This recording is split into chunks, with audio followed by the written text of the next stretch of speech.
Assalamualaikum warahmatullahi wabarakatuh. Pada video perkuliahan kali ini, mata kuliah Matematika Teknik 1, pertemuan keempat, kita akan membahas tentang bilangan kompleks dalam bentuk polar.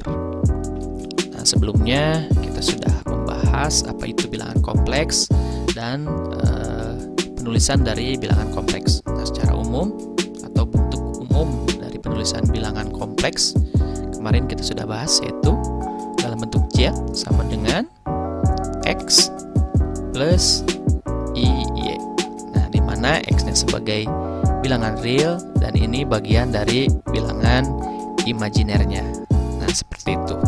Nah, selain penulisan seperti ini, bilangan kompleks juga dapat dinyatakan dalam bentuk polar, ya, yaitu dalam parameter R dan theta. Ya, ini namanya theta, sudut, dengan hubungan sebagai berikut. Nah, X-nya itu sebagai R cos theta dan Y-nya sebagai R sin theta. Ya, jadi ini kita akan ganti dengan R cos theta dan ini kita akan ganti dengan R sin theta. Nah, di mana R itu sebagai modulus dari Z, R juga dinotasikan sebagai Z mutlak seperti ini ya, seperti mutlak simbolnya. Dan theta sebagai argumen Z, ya, bisa disingkat ARGZ. Nah, ya. Jadi penulisan bentuk polar itu bisa ditulis sebagai berikut ini ya. Z R cos theta plus I R sin theta.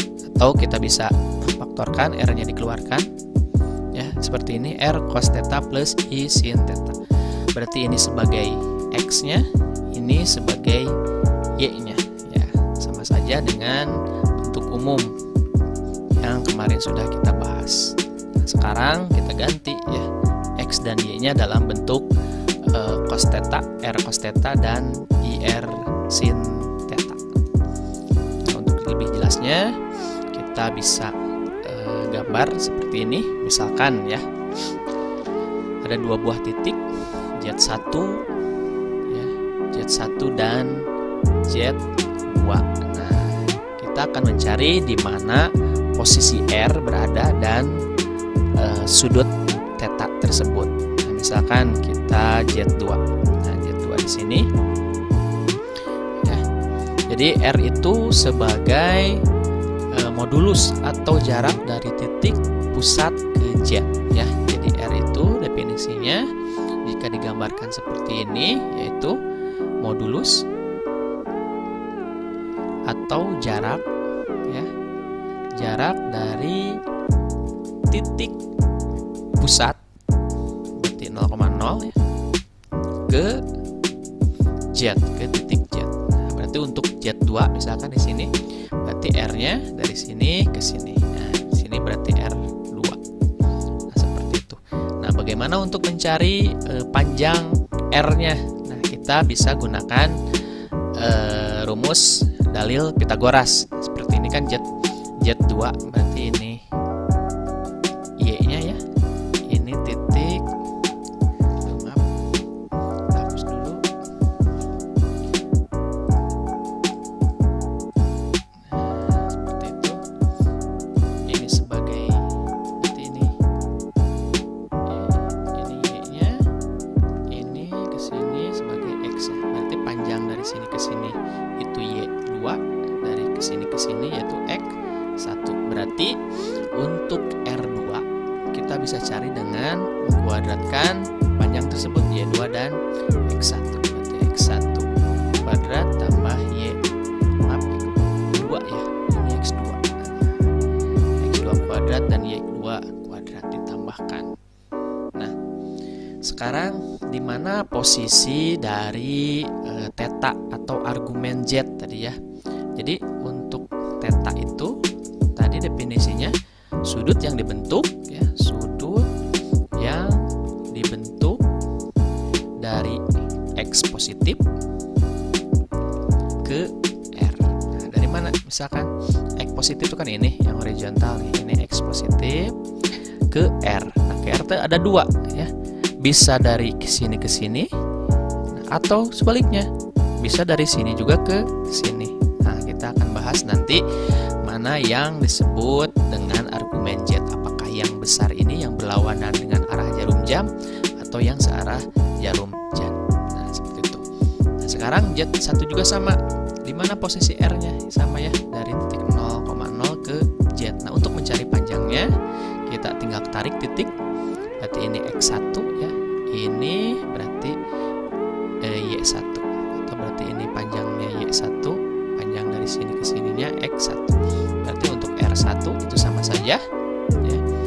X1 kuadrat tambah Y2 kuadrat. Nah, untuk nilai tetanya yang mana? Ya, tadi teta definisinya apa? Nah, sudut yang dibentuk dari X positif ke R. Dari X positif di sini ya ke R. Bisa dari sini ke sini atau arah sebaliknya ya. Sini ke sini misalkan ya. Dari sini ke sini ya. Nah, jadi X positif ya. X positif berarti sebelah sini, bukan dari sebelah sini. Berarti ini positif atau sebaliknya ya. Dari sini ke sini. Nah, kita bahas nanti selanjutnya. Nah, selanjutnya untuk mencari theta tadi ya, theta itu apakah yang berlawanan arah jarum jam atau yang searah jarum jam. Nah, kita akan bahas nanti selanjutnya. Nah,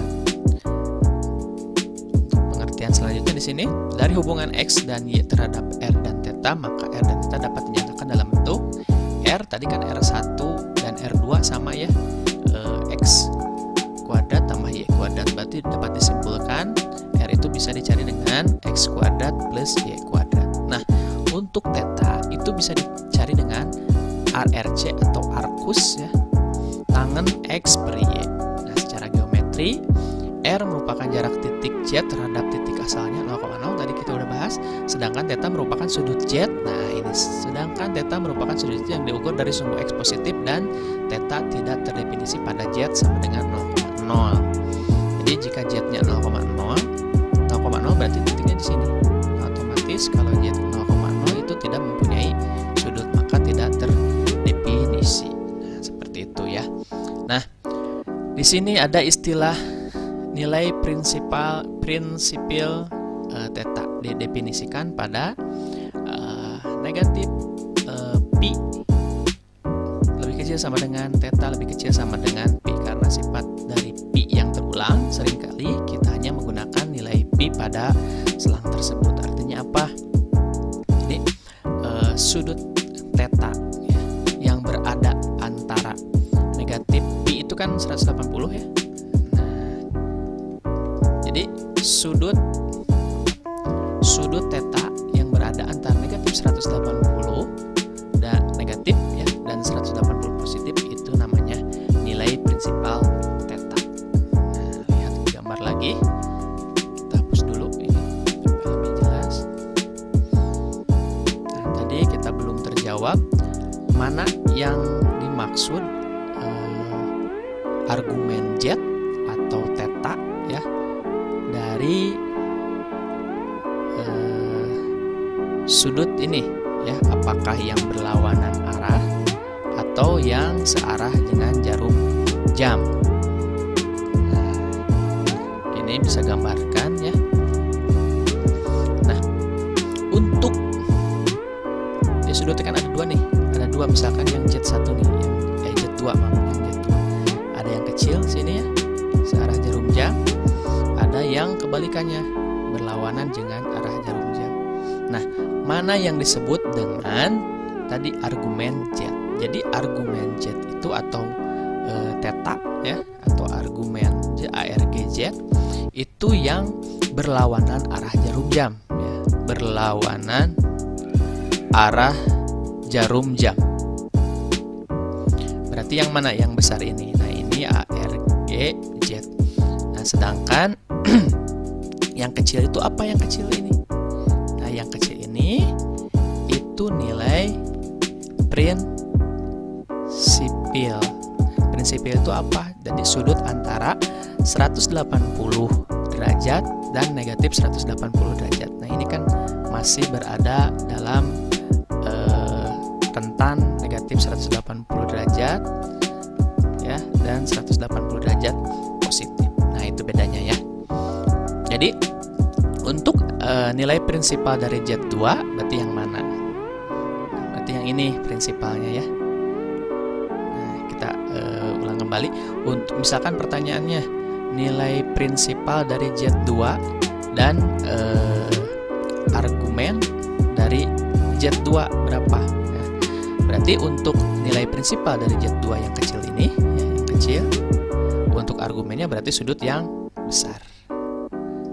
Ya.